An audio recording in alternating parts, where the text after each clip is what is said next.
application for 513 North Second Street. The applicants are, who's representing this? I am Okay, you state your name? David Stezin. David Stezin. Okay, and with that, I'll turn this over to Mr. Knight, the basic, yeah, I'm sorry. Don't forget to swear me in. Excuse me? Yeah, if I, Mr. Phipps, if I could, we'll go. Sworn in. Okay. So, Mr. Sison, could you raise your right hand? Do you swear or affirm that the testimony you're about to give before this board is the truth and nothing but the truth? Okay. Mr. Knight, we'll swear you in too.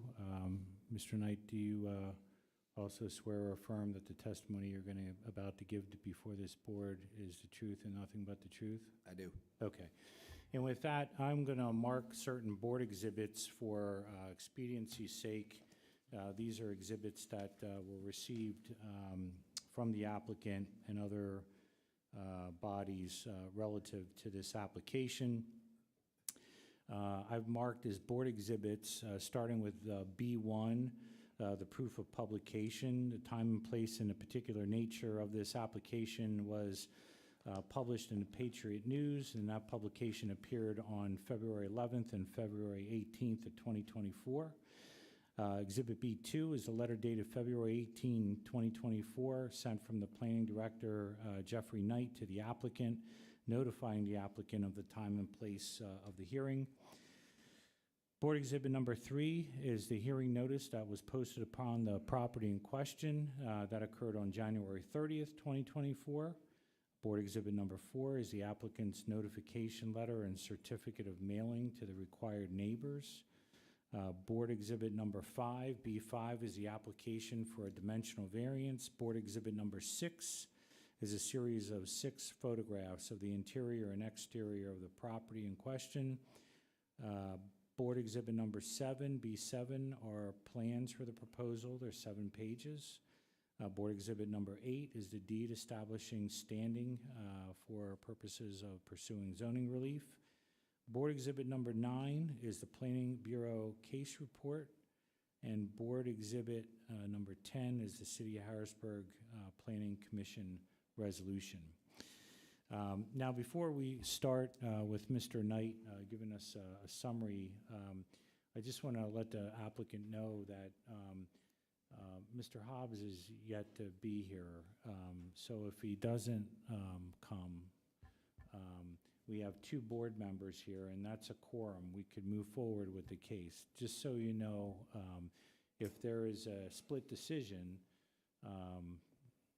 1 yes, 1 no, it's a no, it's a denial, just so you know. And given that the case, we always will ask if you want to proceed under those circumstances or not. So, would you like to proceed? Yes, sir. Okay. Given that, Mr. Knight, could you give us, and then also, we have the applicant here. Are there any members of the citizenry that are here for this application? Okay. We'll let the record note that none were identified. Mr. Knight, will you want to give us a summary of the application? Sure. So this case involves a conversion of an existing vacant office building into a 3-unit multifamily dwelling, which requires a zoning hearing board approval of a variance from the density requirements outlined in section 7-307.3A of the zoning code, which requires that there be 1,200 square feet of lot area per dwelling unit.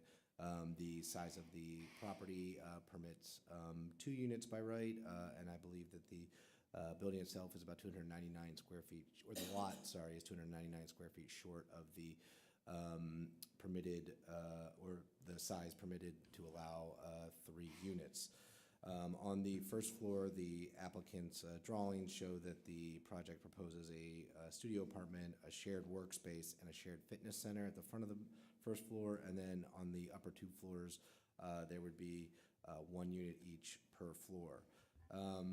So generally, this project is very similar to others that the board has reviewed, pretty much for the last few years, but more explicitly in the immediate neighborhood, right around the corner at 202 State Street, and then across the street there at, I believe, 203 State Street in recent years, with commercial space being less in demand in the city. A trend that predates COVID, but which was, certainly accelerated by COVID. These buildings are currently kind of emptying out of tenants, and so there's been a trend toward a conversion of these to apartment units and or single-family residences in some cases. So the current proposal involves a use that would be permitted by right. So the property is located in the commercial neighborhood zoning district, and which does permit multifamily dwellings by right.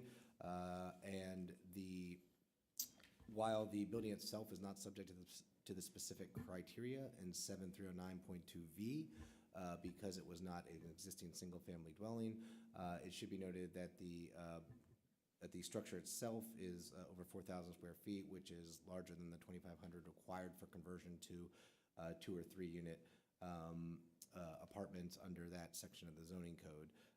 So essentially, this project proposes what would otherwise be a by right development, although the lot falls a bit short of the square footage required for 3 units by right. The Planning Bureau is generally supportive of the overall project. Our one kind of condition here was that the shared fitness area and co-working space on the first floor be converted to residential space. One of the applicant's justifications is the need for housing downtown. And so the Planning Bureau feels that that kind of puts a bit more of the onus to not include amenities in the development and really focus on what the core need is, especially given the proximity of other spaces that would approximate these, like Little Lamps right down the block there, and then the YMCA is kind of at the other end of the block. So that kind of gives that fitness center / third space type of area for residents of the proposed development. That all being said, the Planning Commission recommended that the Zoning Hearing Board approve the request with the following conditions. The Planning Bureau recommends the project not incorporate a fitness area and communal workspace on the first floor, as they are seeking to meet a pressing need for more units downtown. Such accommodation should be considered subordinate to the primary need of housing. Any exterior alterations to the building will receive approval from the Historic Preservation Specialist, or if necessary, receive harbor approval of a certificate of appropriateness application, and that's because the property is in the Old Harrisburg Municipal Historic District. And finally, the applicant will coordinate with the Department of Public Works to ensure that the account billing reflects the establishment of the proposed uses on site. The Planning Commission recommended that the Zoning Hearing Board approve the request for the following reasons. The proposed variance from the density regulations represents a de minimis deviation of 299 square feet necessary to allow an otherwise permitted use. The proposed reuse will add new residents to the neighborhood to activate the street on nights and weekends and grow a customer base to support local businesses, and will provide additional units to the downtown housing inventory. And finally, other conversions of former office buildings in the surrounding neighborhood have demonstrated that the proposed use will not adversely impact the character of the neighborhood. Thank you. Okay, thank you. And we'll note for the record that Mr. Hobbs is present now before testimony of the applicant. So, Mr. Caesar, do you want to present your case now? Certainly. The owner is currently trying to add to the inventory of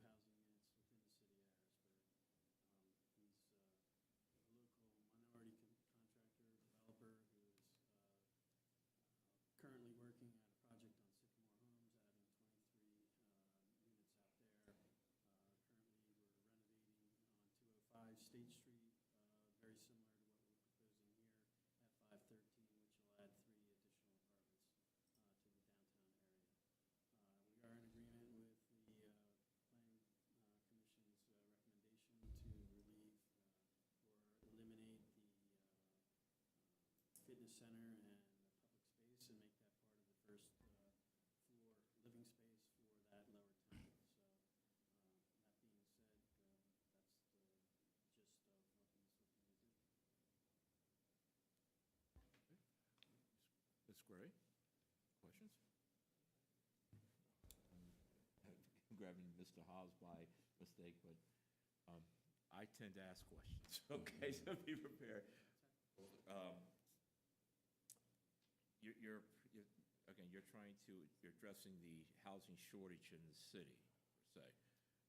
What's the price, how are these apartments going to be priced? He's looking to do market value, so it's anywhere between, I guess, 1,800 and 2,200, based on other units in comparable size and nature. Okay. And again, by vacating agreeing to the terms that were set by the Planning Bureau, the first floor will be converted to one-bedroom, two-bedroom apartment, or? Be same as the second and third floor, which are one-bedroom units, but it will be the entire floor space. Okay.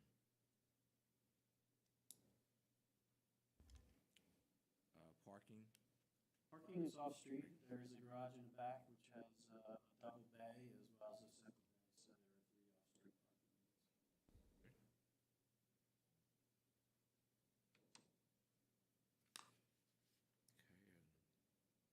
Okay, and that's about, I'm going to ask this question, and then you guys may stop me at this. The building's already owned by the owner? It's bought and paid for? There's no covenants against it? I believe he still has a mortgage on the property. Okay. Well, I'm asking that from the city standpoint.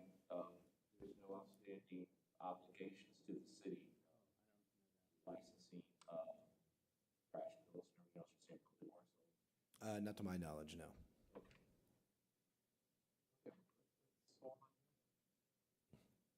Funny microphone is here. Okay.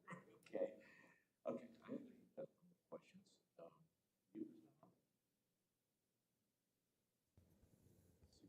I was just wanting clarity on, so for this specific application, the variance from the density requirements, what specifically is the issue in this case? So the property is required, the zoning code requires the property to have 1,200 square feet of lot area per dwelling unit, and they're 299 square feet short of that. So I guess they'd be at like 3,301 instead of the 3,600 that would be required for this. So that's where the variance comes in.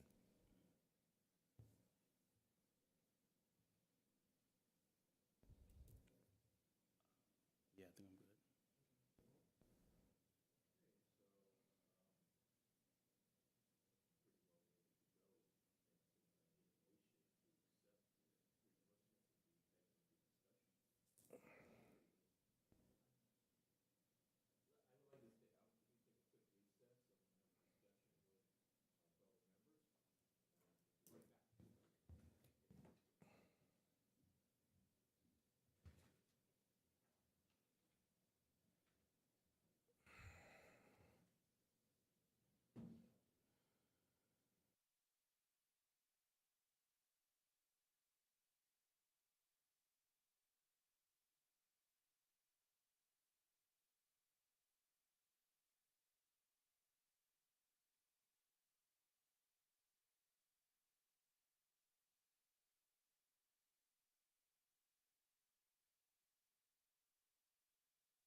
In session.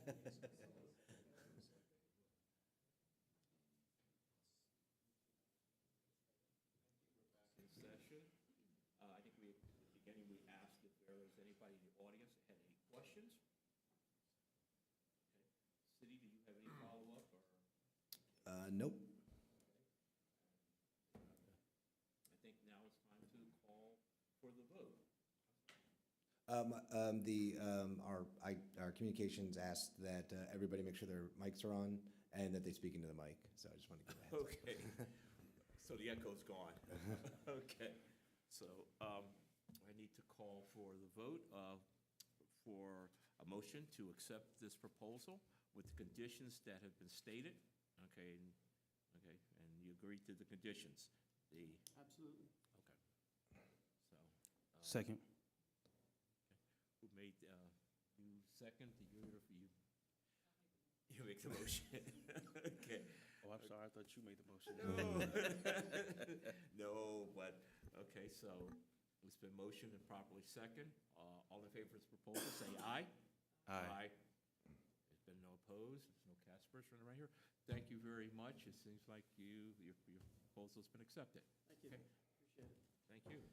Thank you. To the applicant, you'll receive a written decision from this board within 45 days of today's hearing. Okay, thank you. Okay, so the second case tonight is for case number 2572, a variance and special exception for 320 Riley Street. Okay, this is Greenworks. I think this has been in front of the board once before. Okay, and it's coming back in front of the board because there was a requirement for a land use plan that did not come in on time. So now. Essentially, yes. Yes, so now we go back through the whole process again. So, I think you need to raise your hand and get sworn in. Who are you representing? Sure. Scott DeBell with KCI Technologies, or the civil engineer for the applicant. Okay. Mr. DeBell, do you swear or affirm that the testimony you're going to give at this evening's hearing is the truth and nothing but the truth? I do. Okay. And then we'll swear in Mr. Knight. Oh, well, you're Wait, are you sworn in? You're sworn in, but this is a separate hearing, so you'll be sworn in. Sure. Okay. These are all cut up into separate hearings. So with that being said, I'll go over the board exhibits. And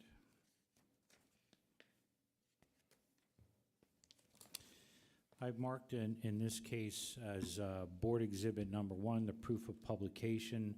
The time and place and particular nature of this application was published in the Patriot News. The publication appeared on February 11th and February 18th, 2024. B2 is a letter dated February 18th, 2024, sent from the planning director, Jeffrey Knight, to the applicant, notifying the applicant of the hearing. Board exhibit number 3 is the hearing notice posted upon the property that was accomplished on January 30th, 2024. B4 is the applicant's notification letter and certificate of mailing to the required neighbors. Exhibit B5 is the application for special exceptions and dimensional variances. B6 is the Google Earth map of the property. B7 are 12 photographs of the property. They're on 4 pages. B8 is the plans for the proposal, 10 pages. B9 are the deeds to the property establishing standing to pursue zoning relief. B10 is the Planning Bureau case report, and B11 is the City of Harrisburg Planning Commission resolution. So, Mr. Chairman, I have from B1 through B11. Thank you. Okay, Mr. Knight? Sure. As Mr. Phipps mentioned, this project in a similar configuration had been submitted to the Zoning Hearing Board and approved by the Zoning Hearing Board in October of 2021. Being that the applicants had not followed up with a land development plan within a year, the zoning approvals were revoked per section 7-323.5H of the zoning code. The applicants recently followed up with this current submission in which The intensity of the project itself has been reduced, and the configuration of the development has changed somewhat. Specifically, the project features 11 less residential units. It's going from 155 to 144. And they have about 400 less square feet of commercial space. I believe they're going from about 3,000 square feet to 2,590. Additionally, in the previous iteration of this project, they had proposed a basement parking area with access from Logan Street into the site and then out through a new driveway onto 4th Street. However, the current proposal does not envision any subterranean parking, and the applicants are proposing to provide off-street parking at the adjacent property at 1511 North 3rd Street, and then also the property to the north at 1530 North 4th Street.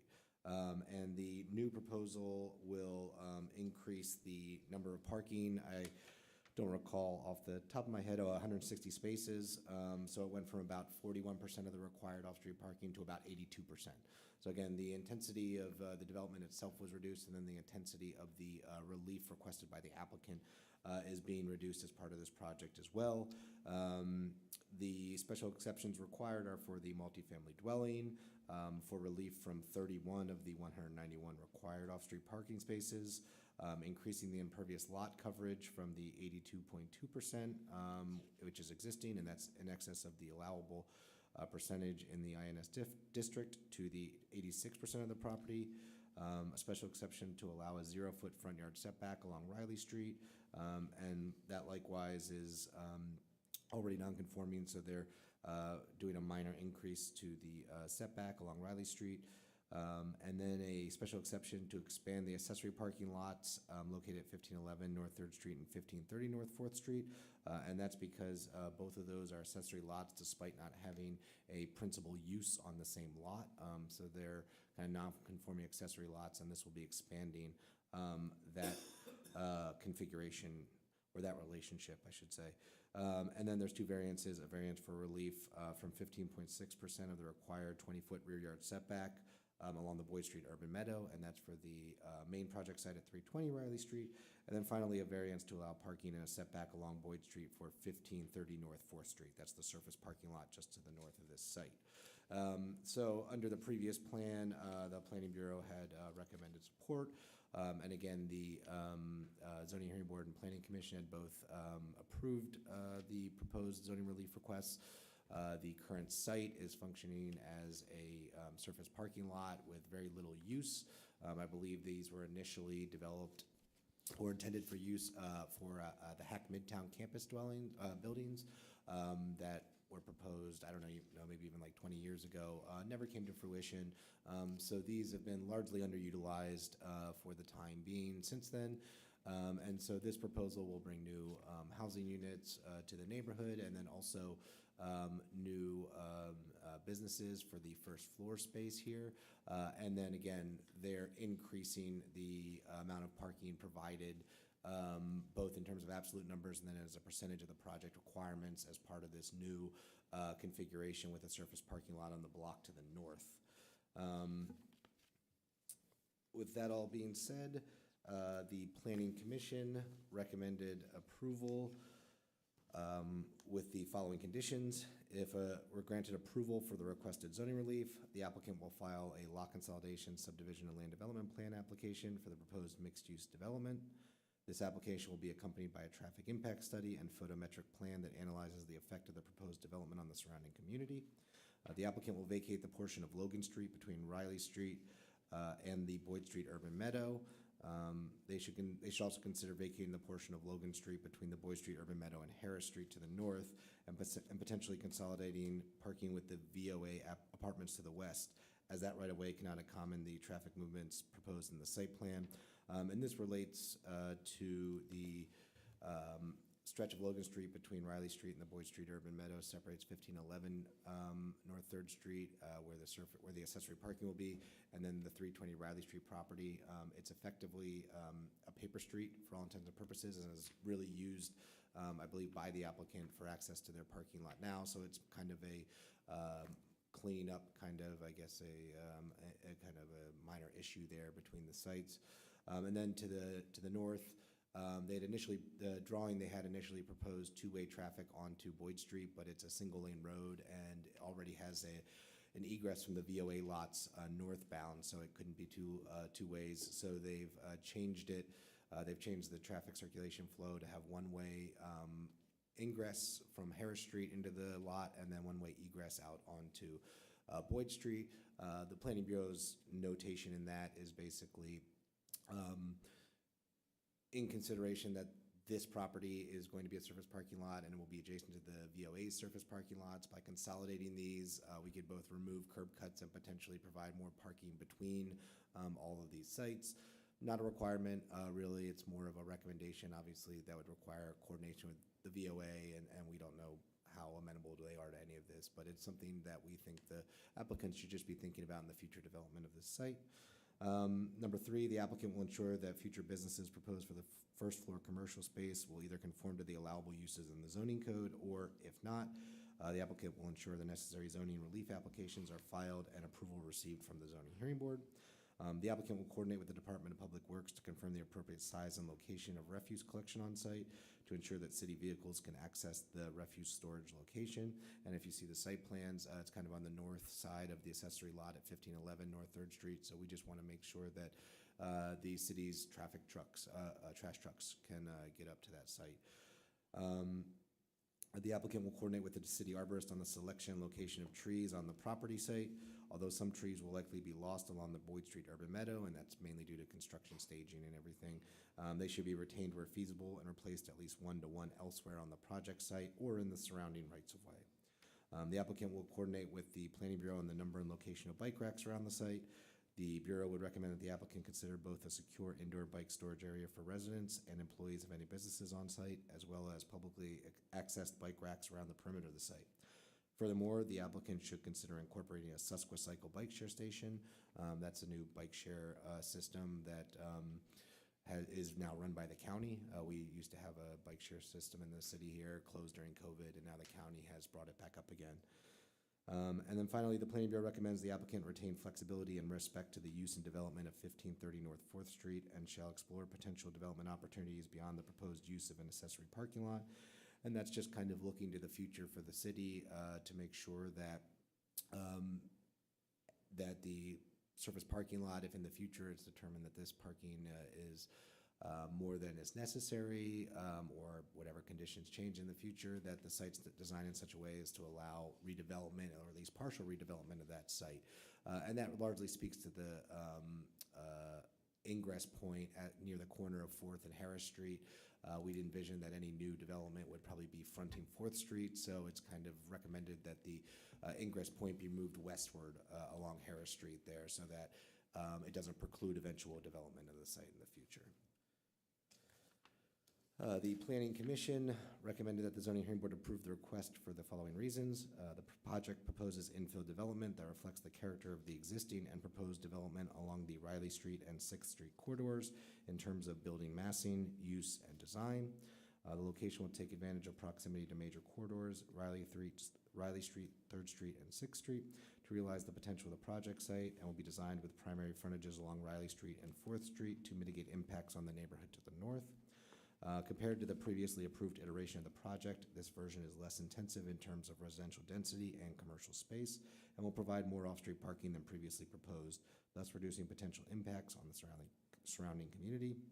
And then finally, the project will bring significant benefits to the neighborhood, including the development of a sparsely used surface parking lot for housing units that are in demand in the city generally and the neighborhood specifically, the activation of the Boyd Street Urban Meadow, the improvement of pedestrian infrastructure, better streetscapes and urban design, and expanding the customer base for existing and future businesses in the community.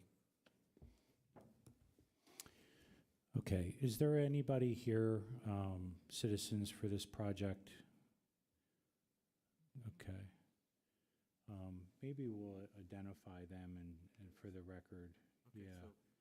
so Is, if, Dan, yeah, if you Give us your could name. stand and tell us your name and where you reside. I don't know if the microphone, if that's on or not. They might have to use the applicant's microphone. Oh, there's a microphone. Okay, yep.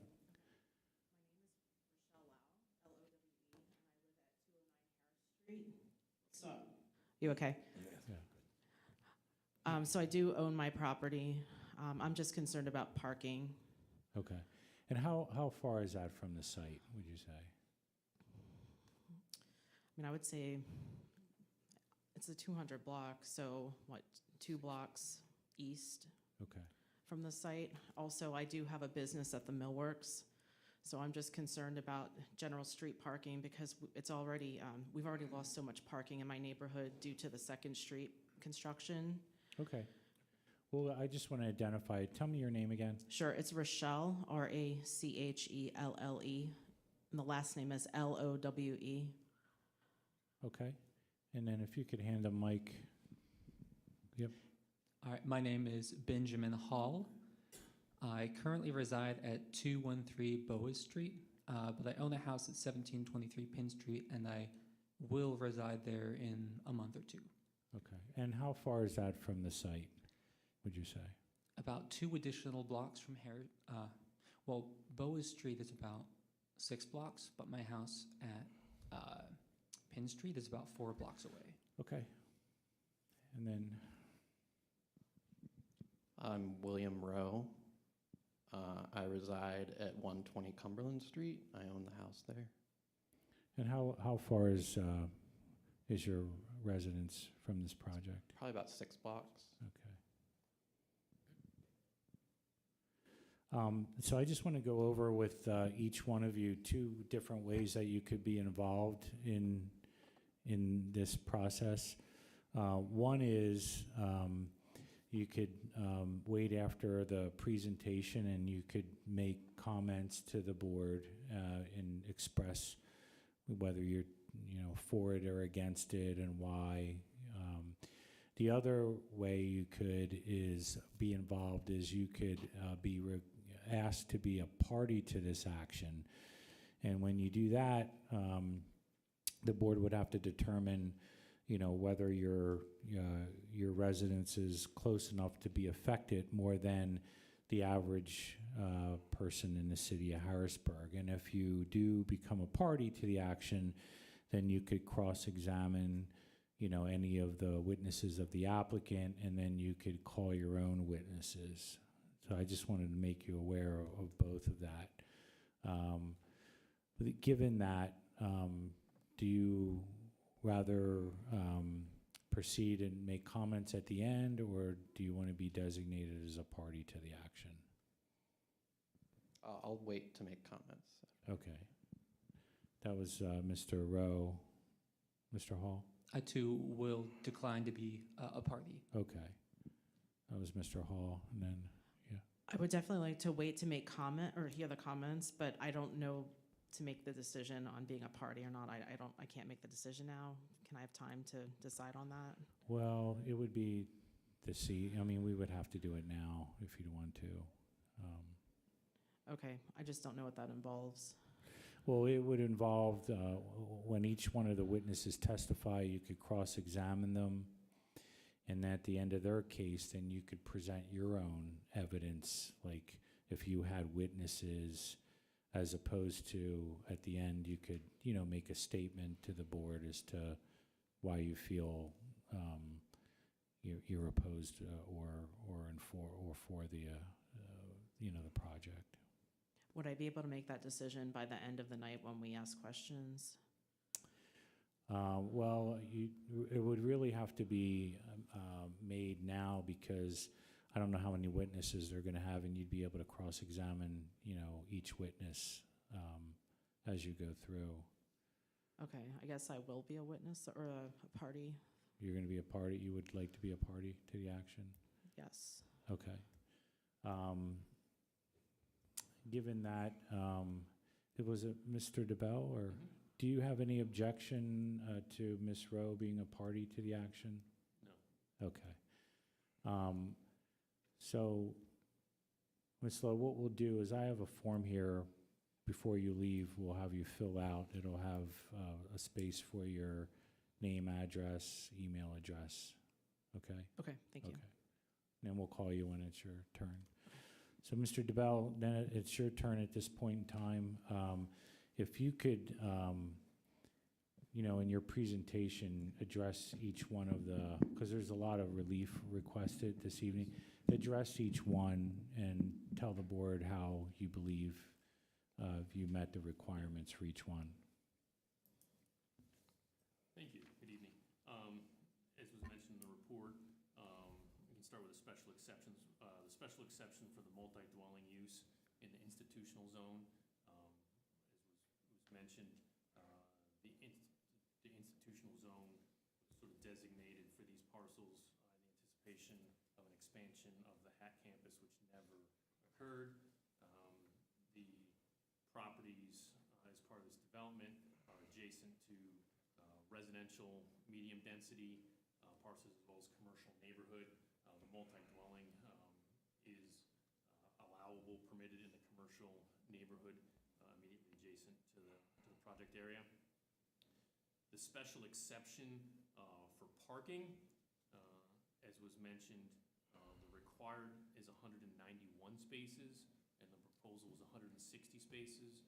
That would provide one space for each of the 144 units that are proposed, and 16 for the proposed 2,500 square foot commercial area as well, which based on similar projects, one per unit we feel is adequate for the size units, as well as as also mentioned in the report, the proximity to bus lines and street parking there. The special exception for impervious lot coverage, the existing lot is 82.2%, which is over the allowable for the zoning. We propose to increase that to 86%, and that is on the 320 Riley lot. We propose to mitigate that increase with stormwater management controls as part of the land development process. And I would also like to note that the other two parcels in question that were mentioned are going to be parking lots, 1511 North 3rd Street and 1530 North 4th Street. The impervious area for those lots will be reduced as part of the reworking of the parking lots. There's a special exception request for a 0-foot front yard setback along Riley Street for the proposed building, which we believe is very consistent with other buildings in the neighborhood that provide that 0-foot setback. And the final special exception is the expansion of the accessory parking lots at those two lots I just mentioned, 1511 North 3rd Street and 1530 North 4th Street, are currently parking lots, accessory use now, but they will be sort of reworked as part of this, so we need a special exception, although the use itself will not change. As part of these special exceptions, they would go through the land development process and meet the city ordinances, not in conflict with any other ordinances. The ingress and egress to the property will be consistent with the parking lot layouts that are there now. We will be adding some additional setbacks, which will increase the safety. We'll also go through the land development process with the city to officially determine that those are the best spot. With the use, we don't believe that it'll create a significant public safety hazard at all. The building, which is proposed to be 4 stories, is going to be similar in nature to heights of other buildings around. While there's a lot of the residential ones are 3 stories, there are some buildings taller than 4 stories in the neighborhood as well, so it would not be the tallest. Such use would not significantly affect the character of existing residential neighborhood such as causing substantial amounts of heavy traffic, significant odor or noise nuisance. I don't think the residential use will incorporate any of that into the neighborhood. Such use will involve adequate site design methods, screening, walls, berms, site layout, shielding of lighting, setbacks of refuse areas. And we will provide those as well, and those will be approved during the land development process. The applicant shall comply with the environmental performance standards listed in the zoning ordinance. Those have to do with public safety again, wetlands, steep slopes, noise impacts, vibrations, significant odors and dusts, and lighting, again, meet those requirements as well. And the last one relating to the special exception involves the demolition or negative impacts of any historical buildings, significant architecture on the site, and there's currently no buildings on the site. As mentioned, there are two variance requests, both regarding setbacks. One is the setback from the building at 320 Riley Street along the Boyd Street Urban Meadow. And the second is a parking setback from the property at 1530 North 4th Street, which is immediately north of the building, and the setback again, from the Boyd Street Urban Meadow. For the variance criteria, the hardship is these lots have multiple frontages, and the aforementioned institutional zone, which was put in place for a specific user that never materialized, and the setbacks requirements for the institutional zone are significantly more than those in the commercial neighborhood and the residential medium density that immediately surround the parcel. Because of those increased requirements, we don't believe that it can be developed in strict conformance with those setbacks. The applicant did not create that hardship related to the properties. Variance, if authorized, will not alter the essential character of the neighborhood. We certainly believe that this residential use and parking lot will not change the neighborhood feel, and we believe that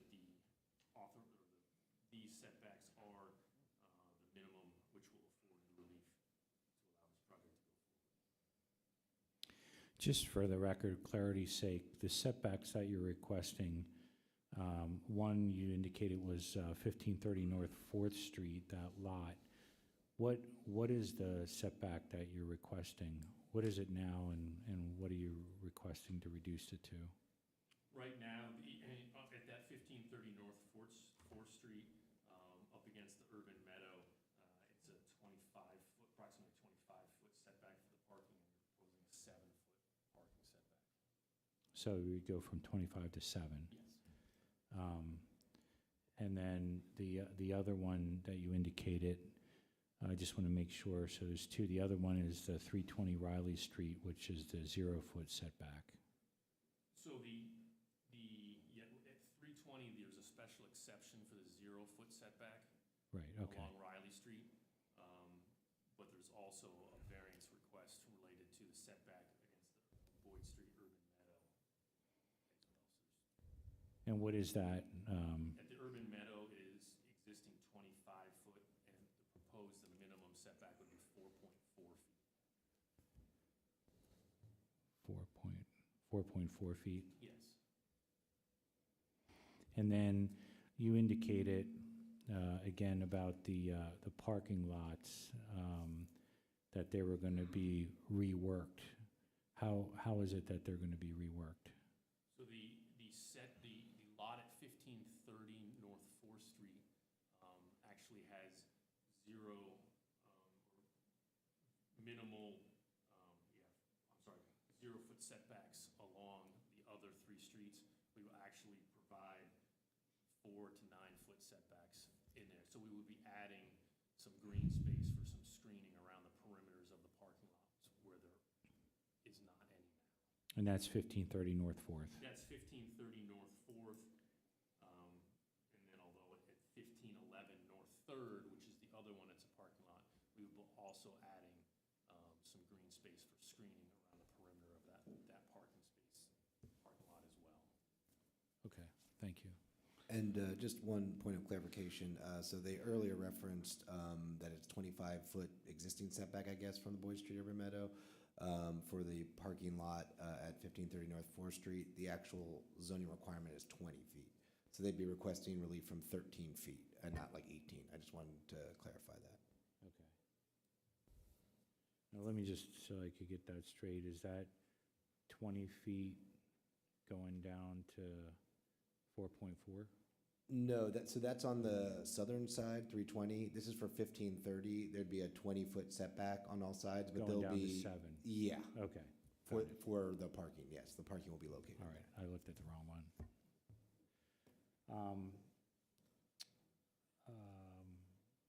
Ms. Lowe, since you're a party to the action now, do you have questions of this witness? Do you want to go to the mic there?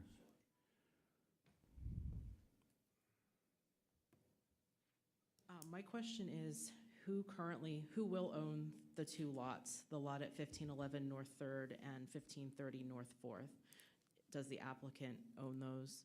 The applicant does own those. Okay, and then I'm just concerned about them being developed in the Oh. future. No, the intention is to maintain that ownership. Okay, thank you. You're welcome.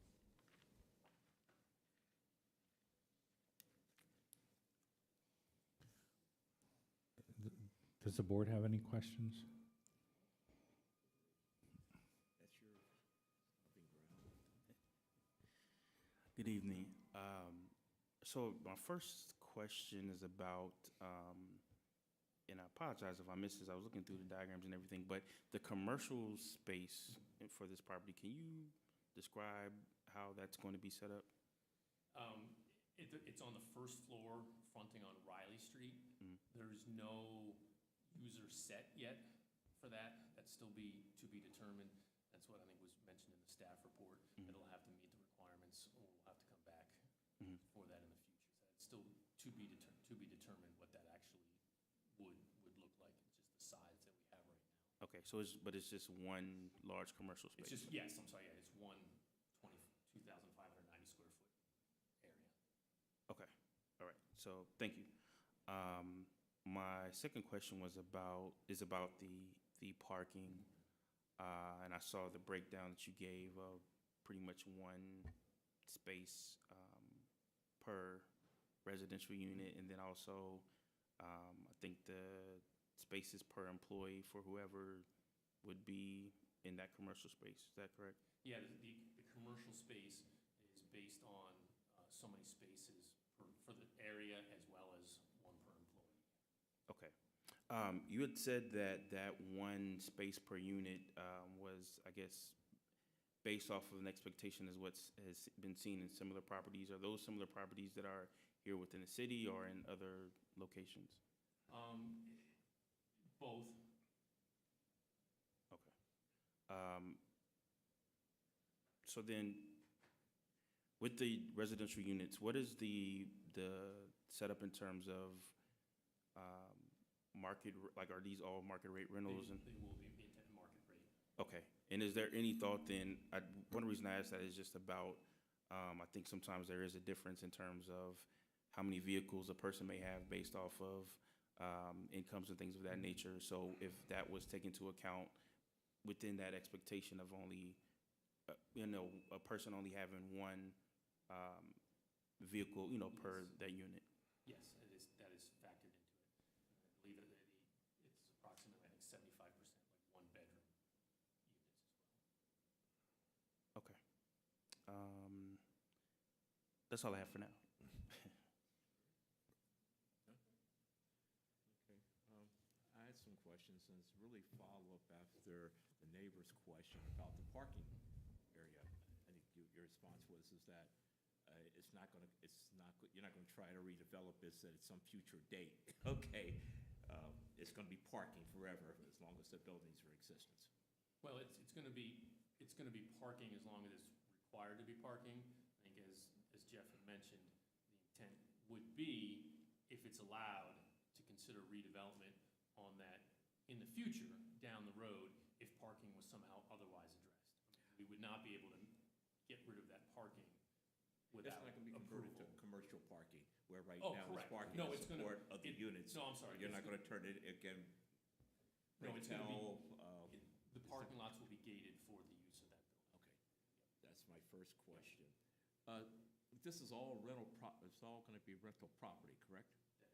That is correct. Okay. And I asked that question because that was multifamily dwellings in that area before. Okay, so all that type of housing is being taken out. This is, we're converting really from Sixth and Riley down to Third Street is all rental property, all rental. Okay. I know Mr. Hobbs asked the question, but this is it's pitched for fair market value? Okay. There was something that was stated, the requirement is 190 parking spots, and you're down, and you've decreased that to 160, but I thought earlier it was 155. No, that's the number of residential units that were proposed in the previous version of the project, and now they're down to 144. Okay. So, Mr. Phipps, there's 191 that are required. They're providing 160, so they're short 31 spots. Okay. And these parking lots will be adjacent to where you're building, okay? We're not, you're not taking a parking lot a block or so away. No, correct. And basically adding that to try to satisfy the requirement. Correct. Okay. I think that's about all I've got. So all I got, yes, question? So I just wanted to clarify whether the leases are they long-term leases? Are there going to be any short-term, like Airbnb-style leases where there are multiple people staying? The intent would be that they would be year leases. So just residential? Yeah, if you want to, you'll get sworn in. If you, for the record, yeah, could you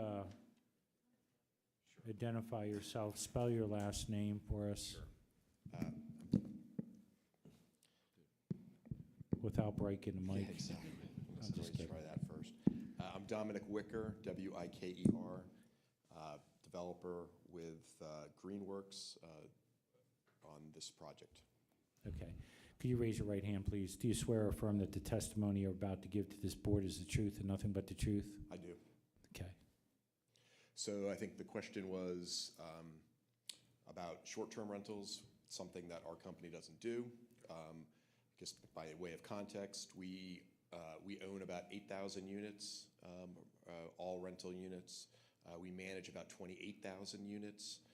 So we've got a fairly deep portfolio and sort of experience with management. We don't do short-term leases. That's not to say everything's 1 year. Sometimes because people are looking for students, et cetera, we'll do 9 months, 11 months, something oddball like that, but they wouldn't be Airbnb style type of things. But that's just wanted to answer that in the question. Okay. Thank you. Sure. Well, I think that clarifies it. No week to week, month to month. This is minimum timeframe. Okay. Management, let me ask you a couple questions. Security for these buildings, as you put them up? Are you going to provide security on site? So our buildings are secured. We'll have secure access, typically electronic fobs. They'll be secured at the perimeter, secured at the unit, and that's typically what we see in sort of most of our portfolio. We don't typically have a security personnel at a building. I don't think it's necessarily warranted in this condition, but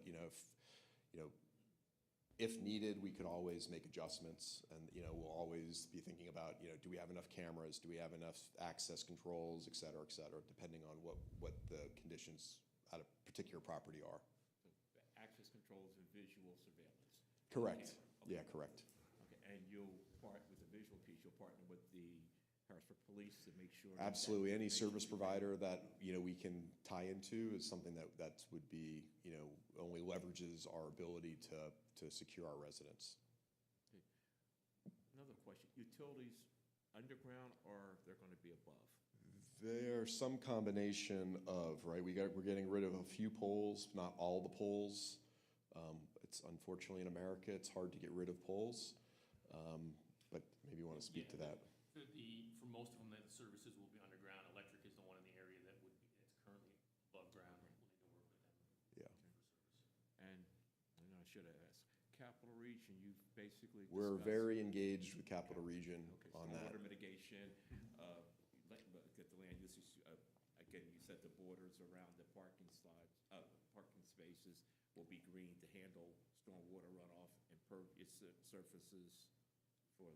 Well, So our streetscape plans have sort of been integrated, with their planning as well, for the perimeter streets.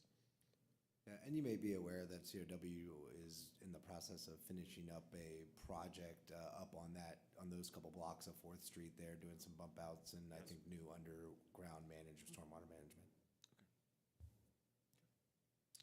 Thank you. Great.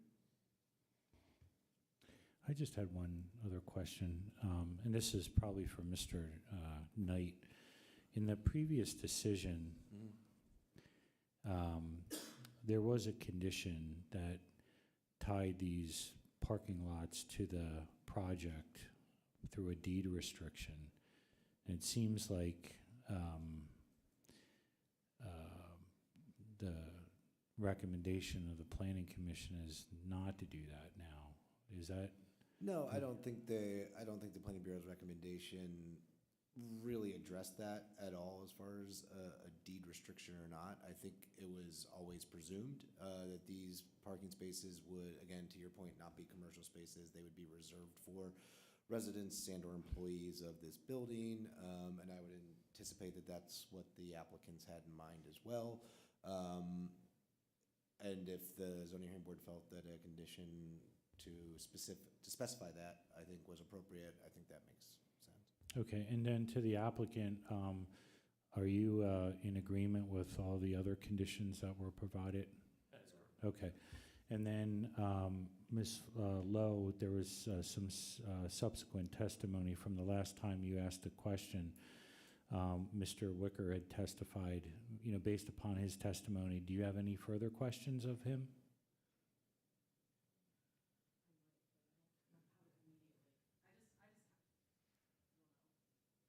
Yeah, we'll let you talk now. I'm just for questions at this point. You don't have to. I'm just asking you if you do. No, I do.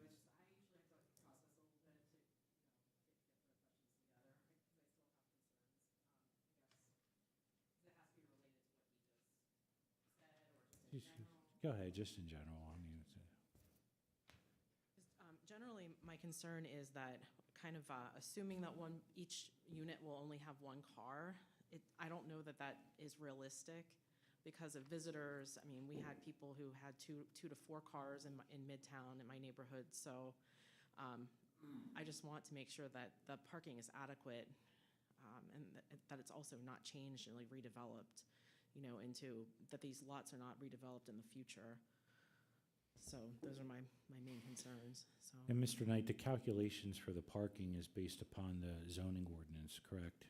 That is correct. Yeah. And I think as I had referenced in the case report, as I did in the previous one, there's not much use of the on-street parking along these 2 blocks of 4th Street currently because they're vacant lots, surface parking lots, whatever. And so there is about 20 spaces of availability of on-street parking in the immediate spaces that are in the immediate blocks that aren't really being utilized at the moment. Even further down Riley Street is where you'd anticipate most people parking, just given the prevalence of on-street parking there as opposed to going into some of the residential neighborhoods nearby.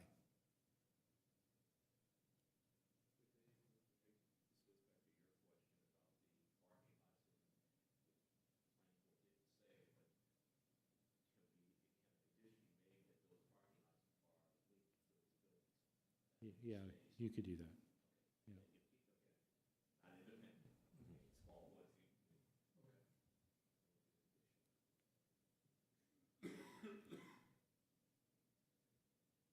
Are there any other questions? Mr. Hobbs, you have any other questions, or? Yes, well, did you all have discussions with people in the community or that dwell in that area around where you're going to be developing? And if so, were there any key or primary, I guess, points of feedback that they had? The first round, when we were in 2021, we spoke to a couple of different neighborhood associations. I know the Friends of Midtown, I believe. And really, I think as I recall, they were supportive in terms of the fact that these have been sitting there as, basically vacant lots. I think the feeling that I remember was that they saw this as really extending residential, kind of over 3rd Street and up Riley, and they thought that, they thought that was a good idea. There were obviously, questions posed about massing, traffic, parking. I think we were able to address those the last time, and I think some of the conditions reflect those. We will be doing traffic studies, et cetera. I would say on the parking piece too, that we've got a lot of properties, mostly in urban areas. They range from anything from 0 parking provided to maybe 1.25 space per unit. This is a walking neighborhood. This is part of the reason we're attracted to the area is that there are amenities, there are job employers, and we recognize that things are changing, and so that the notion of being able to access public transportation, notion to access car share, that's something that we're increasingly interested in providing in our buildings. So all of those were parts of the conversation that we had back in 2021 and that we would continue to pick up. And I would note that as part of the street vacation process, they are required to have 2 community meetings about that. That would be, tied into one of the conditions of approval here. So regardless of whether they were planning on having it or not, and I think they were planning on having community meetings ahead of the land development plan, they would be required to do so as part of the street vacation process. Just one, oh, go ahead. Do you have a question? Yeah.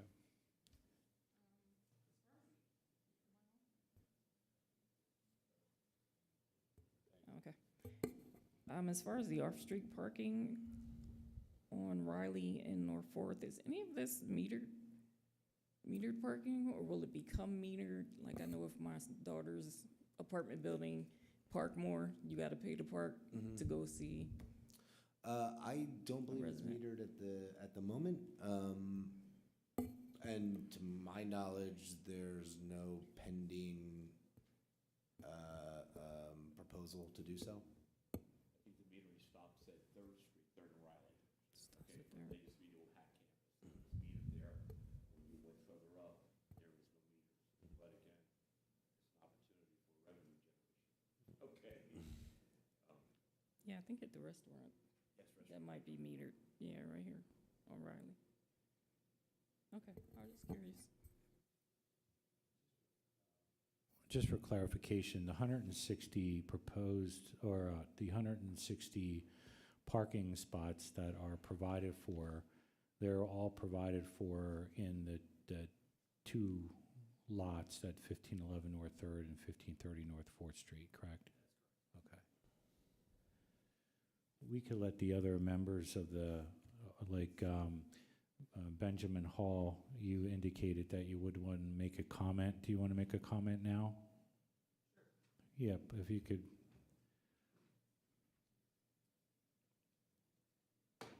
All right, I wanted to lend my voice in support of the exemptions of the zoning for a few reasons. First off, in terms of history, we already, or there was already, I was not a part of this, but there was already a prior hearing which had the outline of this development, which had less parking and more people, and that was already approved.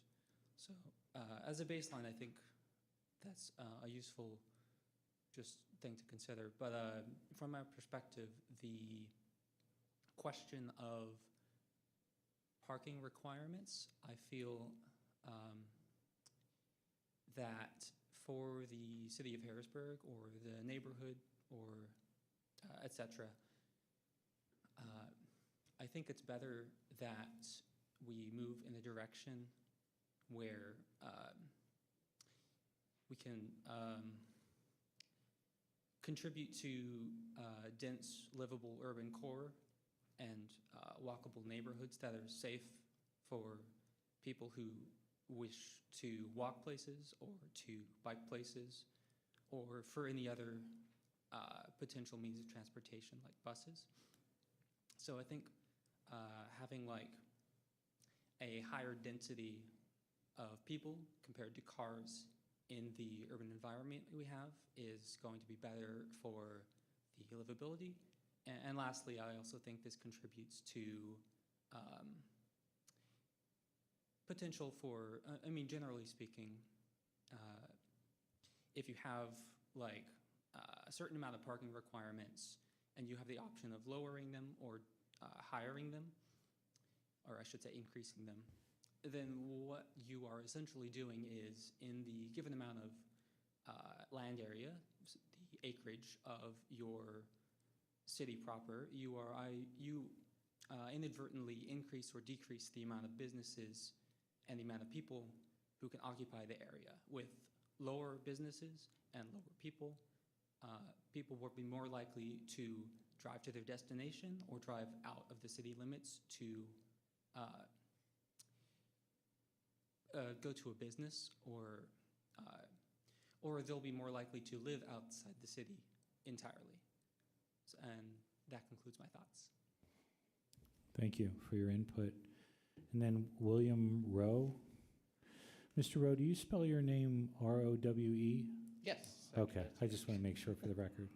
I would like to speak in support of zoning relief in regards to the parking requirements.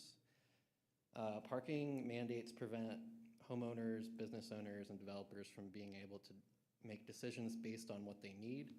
It also incurs burdensome costs for construction and maintenance of the parking facilities, even when they may be deemed unnecessary for a business or dwelling by the owner or developer. Unnecessary parking is also a poor use of valuable real estate in a city like Harrisburg.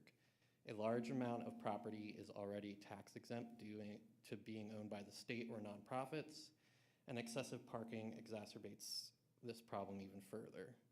Reducing or removing parking mandates altogether would encourage more development, attract businesses, and increase the kind of density that is needed to help reduce the amount of cars required by residents over time. As a city, we should not be artificially lowering potential tax revenue and increasing reliance on commerce outside the city itself. The better we use the limited space we have, the better it is for everyone who lives here. Thank you.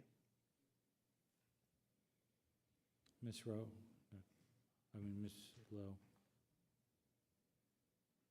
Just wanted to comment, although I am in favor of ride share and biking and walkable, I live in the city because it is walkable. However, I do have to own a car. I must own a car because, as we know, Harrisburg, Midtown does not have, I mean, they call it a food desert, so I have to go someplace else to, go grocery shopping, especially with the market not being there. So even though I believe, and respectfully to everybody else who's spoken, I am in favor of mass transit, but in reality, currently, to take a bus anywhere, it takes 2 to 3 hours.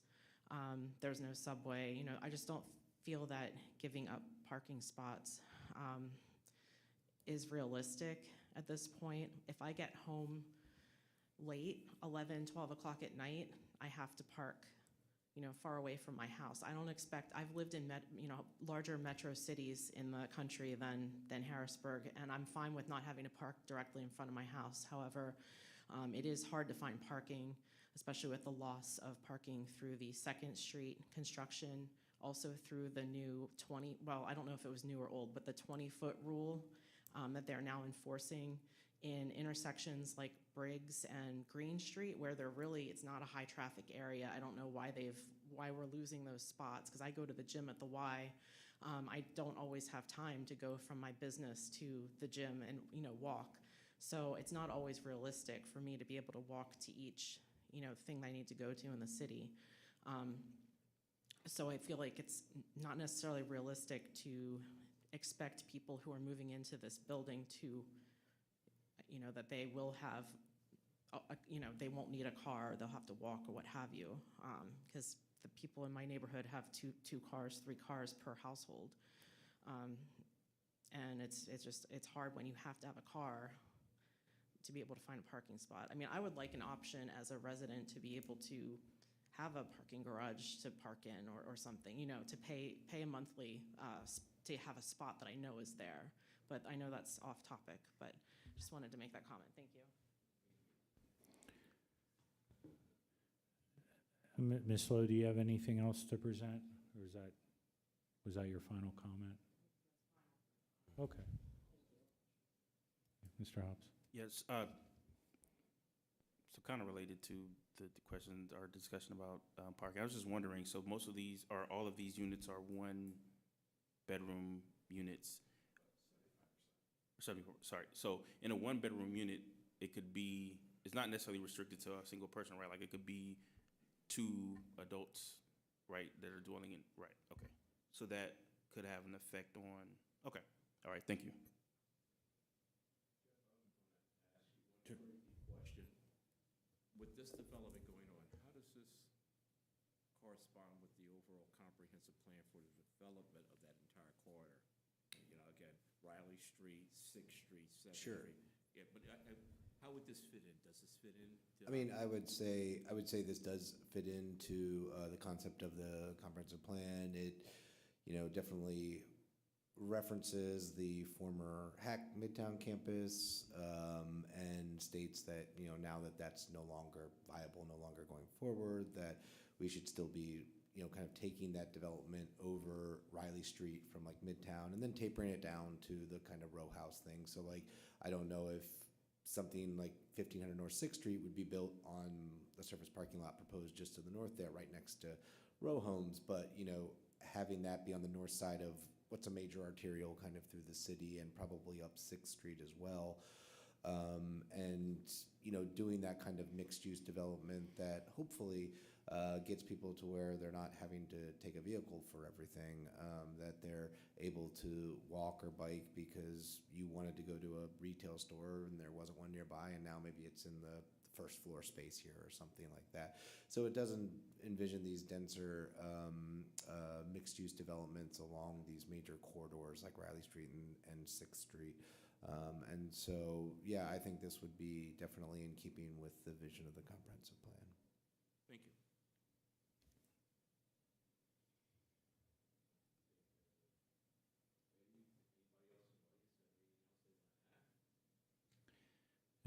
And just for the record, Ms. Lowe, the board's going to look like close the record at this point. So if you have anything else, you're welcome to, share it now. If not, you don't have to. I'm just saying that this is the time where they're going to make a decision on this. Okay. To reference back to the question about whether the area will be metered after this is developed, that's one of my concerns with the business district bleeding into my neighborhood, because that would be another issue for me to have to either pay for a permit, to park there, or have to worry about moving, because we already have to move on street cleaning days and there's no parking. So I am concerned about the metering coming in, because I often park up on Riley in that area, Riley and Marion, Riley and 4th Street during street cleaning days and things like that. So, okay, thank you. And I would, sorry, just to make a note to that, I believe that any change to the metering requires city council action, so it's not something that would necessarily happen by fiat. or by the standard parking making a unilateral decision. Like, that would come before the city council, have to be discussed.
so our next steps will be, we will request a motion.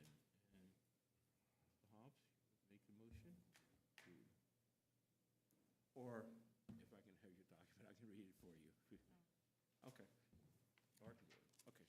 So I'm making a motion to approve the request with the conditions that was set by the planning organization, but there's two additional caveats that I want to add to this.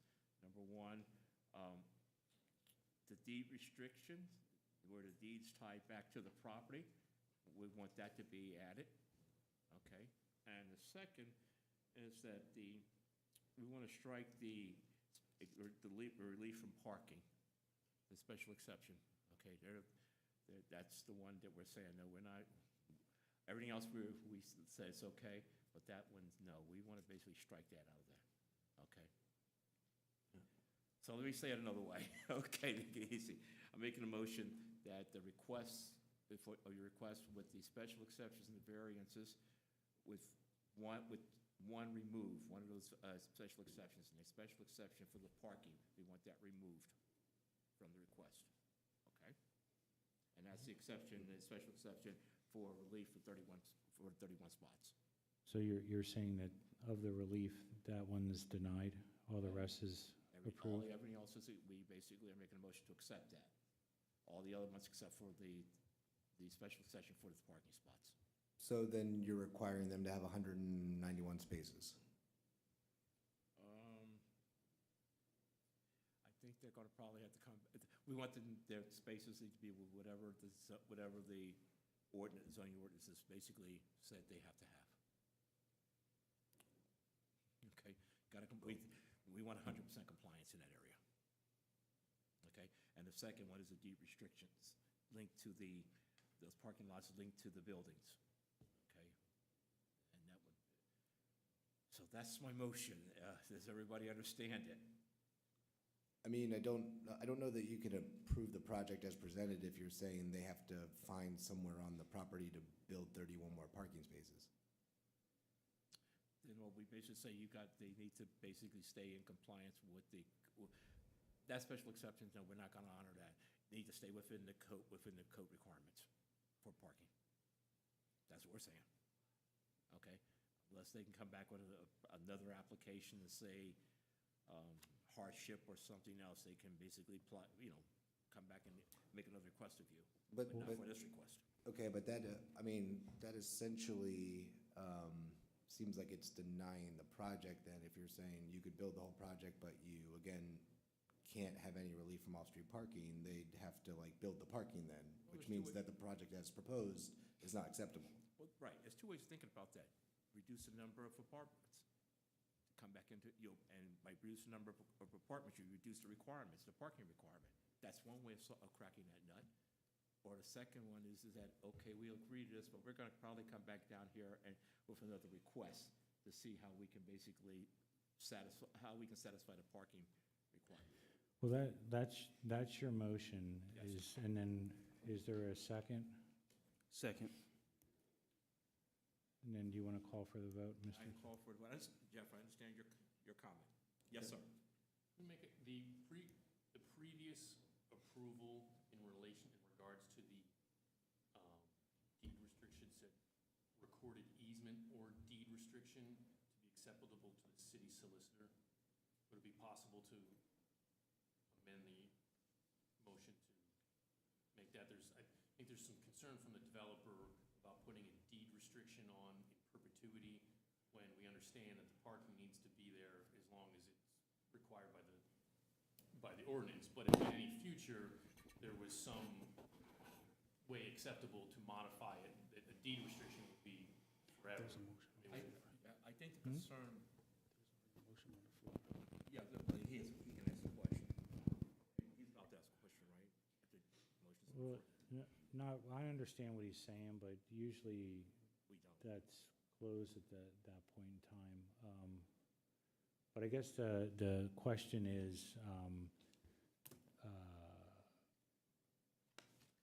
if there's a deed restriction on the property, he's saying until such time as there wouldn't be a need, but I guess the bottom line is there's a motion on the floor, there's a second.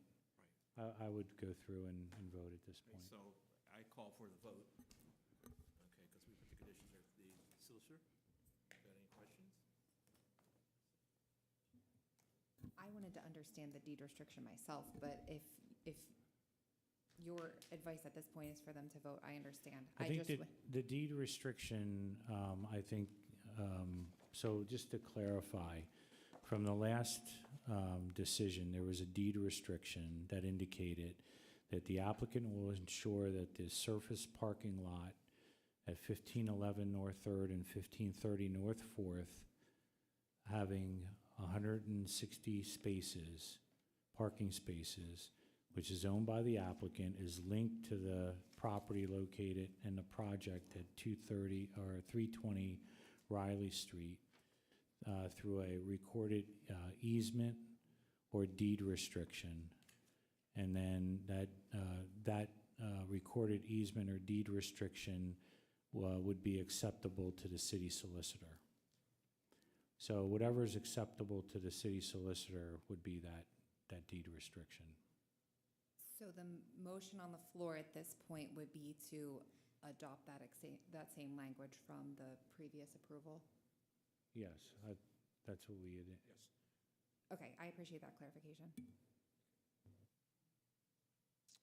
So call for the vote. All in favor? Aye. Aye. And none opposed. The applicant, you understand what we basically just approved of it. Okay, thank you. Thank you for attending tonight. Okay.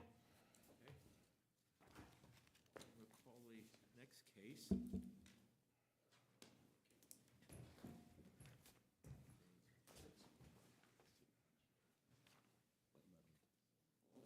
So our next case number is 2573. Yeah. Okay. Thank you. Thanks. Okay. 1901 North Sixth Street, okay? And the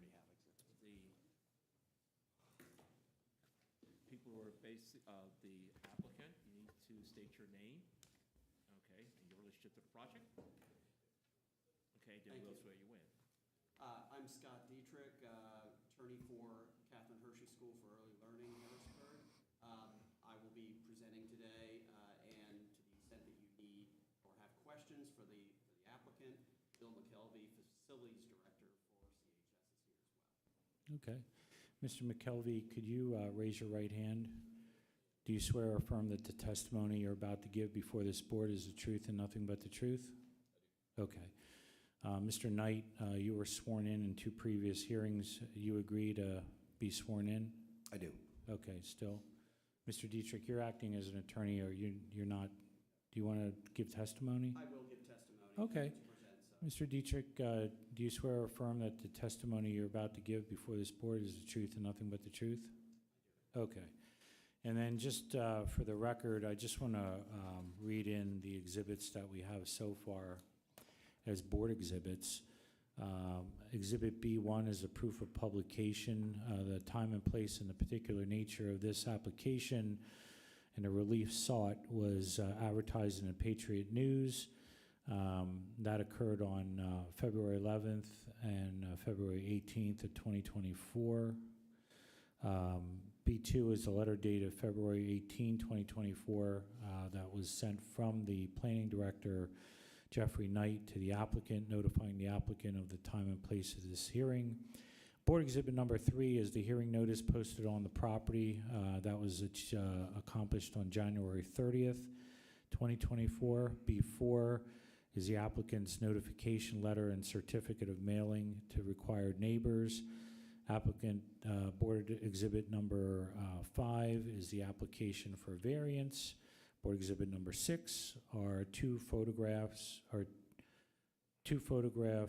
the property in question and 8 photographs of the proposed signs.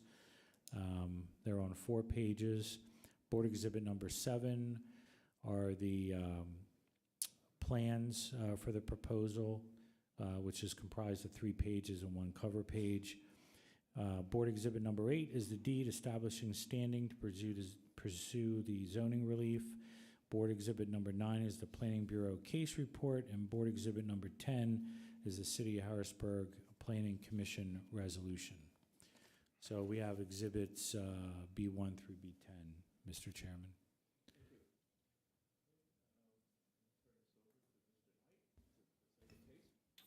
Sure. So, case 2573, the applicant is proposing to install a wall sign of 44 square feet on site, which is larger than permitted by right in the CN district, which is 25 square feet, and to install a 32 square foot freestanding sign in the CN district where none are permitted by right. And to clarify, it might have been a little unclear in the resolution and the case documentation that you received. The Planning Bureau does concur with the applicant's statements that the freestanding sign or sculpture would be exempt from the portion of the zoning code. So I just want to confirm that from the Planning Bureau's perspective, only the application for the wall sign is being covered by this application. The property is unique in that it features a split zoning designation with the majority of the site comprised of blocks closest to North 7th Street in the Commercial General District, and a portion, the block butting North 6th Street, in the Commercial Neighborhood District. All signage, including the application, is located in the CN District. So the applicants are here for the Catherine Hershey School, which I'm sure all the board members are familiar with. It's currently in the process of being constructed on the property nominally addressed as 1901 North 6th Street. The building is set back a significant distance from North 6th Street, and for that reason, the applicants have proposed a 44 square foot wall sign above the main entrance, fronting the intersection of Minnick and 6th Street, and that's for the purposes of visibility to drivers, visibility from both rights-of-way, and you know, the Planning Bureau is generally in agreement with the applicants that given the conditions of the site, and more to the point, the split zoning of the site, when all the lots were consolidated, the parcel retained the split zoning. We feel that this is an existing condition that justifies the approval of the 44 square foot wall sign proposed by the applicant. With that being said, the Planning Commission recommended that the Zoning Hearing Board approve the request for the following reasons. The site is unique in that it is split between the CN and CG zoning districts, thus making different portions of the site follow different signage regulations. And if the proposed signage was located on a building elevation located in the CG district, the signage would be permitted by right.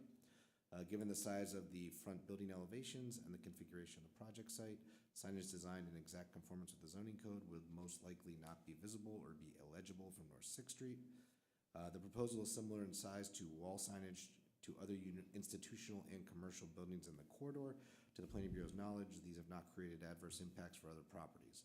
Thus, it is reasonable to assume that there will be negligible impacts on the surrounding properties and neighborhood. Okay, and just to be clear, Mr. Knight, the freestanding sign, you're in agreement, or the city is in agreement with the applicant's argument that it's exempt? We are in agreement that it is, yes, exempt from the zoning code regulations. Okay. Mr. Dietrich? Yes. Good evening, Board. Our position is pretty much in agreement with what Mr. Knight presented. The building is mostly in the Commercial General District. A very small portion of the front portion is in the Commercial Neighborhood District, but that is where the sign will be located, the wall sign. That sits 260 feet away from the corner of Minnick and North 6th Street, which again makes a 25 square foot sign, which is the maximum allowed under the commercial neighborhood signage ordinance, would be not visible from that location. Going through the elements of the variance, again, due to the distance, and the distance is necessary for the ingress and egress to the property and the safe drop-off of the children in front of the building. That's why the building has to be set back as far as it is. For that same reason, there would be no way to utilize a 25 square foot sign and still allow it to be seen from the road.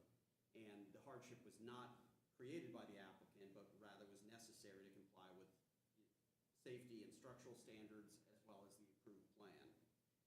The wall sign is attractive and blends with the landscape of the property. You have pictures of it there in the exhibits, and it doesn't detract from the aesthetic of the neighborhood. In fact, we argue that it adds to it. And the size of the wall sign, the increase from 44 square feet to 25 square feet is de minimis, and probably the minimum amount of increase necessary to make the sign visible. And for that reason, we're requesting the board approve the variance for the wall sign. Just for the record, seeing nobody is present here, we're not going to even ask whether or not somebody's here from the citizenry to make comment. Does the board have any comments? Just my one, so, and I think you already mentioned this, Mr. Knight, but you said if the entire property were commercial general, then the 44 square foot sign wouldn't be an issue, That is period? correct. Right, okay. Just my other question was just, so I see the part about the 44 square foot sign, but then it says install a 32 square foot freestanding sign in the CN district where none are permitted by right. Yeah, and that was the initial, that was the Planning Bureau's initial interpretation of the applicant's request and its relation to the zoning code. In developing the case report and reading through the applicant's documentation and the zoning code, our position changed on that aspect of the project, and we concurred with the applicant's interpretation that that would be exempt from the zoning code.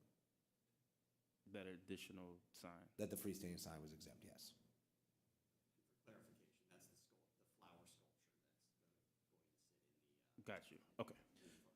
Yeah, and our initial interpretation was based on like the sculpture representing the iconography, the logo of the entity, and so it's like McDonald's golden arches if they just put it up everywhere and said, well, that's not our sign, that's just art, you know. But I think in our deliberations internally within the Planning Bureau, we determined that, you know, the applicant's argument had merit. Okay, sounds good. Thank you for the clarification. So I guess that's still part of the application. I mean, are we going to leave it there or withdraw it or leave it there and address it, or? I mean, we would be fine with the zoning hearing board like striking it from the proposal. Okay. Yes, as long as Mr. Knight is confirming on record that the Planning Bureau does not have any objection to that sign, believes of the sculpture, believes it's exempt from the sign ordinance, we're fine with it being stricken. To withdraw it then? Yes. Okay, that makes it easier then, okay. So the only request then would be for approval of the 44 square foot wall sign, Okay. over the 25 square foot ordinance amount. For once, I have no questions. Okay, it's after 8 o'clock too, try to get everybody out of here. Do you want to make a motion then, or something? I make the motion that the proposal be accepted, striking out accepted for the 44-foot wall sign, and the other piece be stricken off record. Okay? Second. Okay, it's been moved and properly second. All in favor? Aye. Thank you, sir. Thank Okay, thanks. And with that, I think it's time to conclude business. Thank you, Mr. Knight. I know I gave you some agita tonight. But thank you, and see you next month.